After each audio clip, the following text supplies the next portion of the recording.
Камерадан көрдім ғой маған, ұйықтап отырған. Охранаға тексеріс, қазір пранк болады, кішігірім призымыз бар.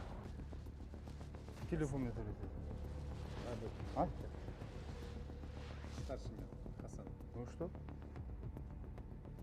Сен анада ұйықтады дейді ғой. Господи, пожалуйста, спаси и сохрани. Сменде.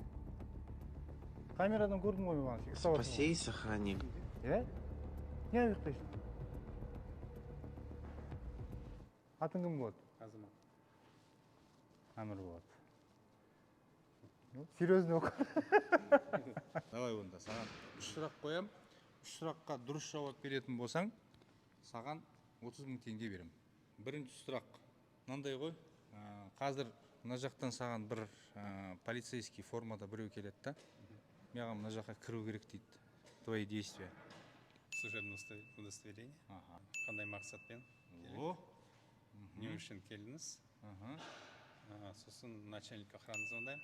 Ой, молодец, ой, молодец.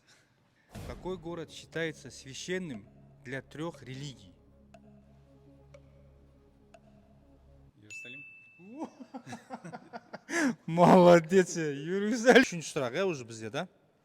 Екі континенттің ортасында тұрған қандай ел? Сеул. Сеул емес. Екі сұраққа дұрыс жауап бергеніңе. Рахмет. Қуаныштысың ба? Иә. Ал достар, қазір проверкамыз аяқталды. Кішігірім подаркаларымызды бердік.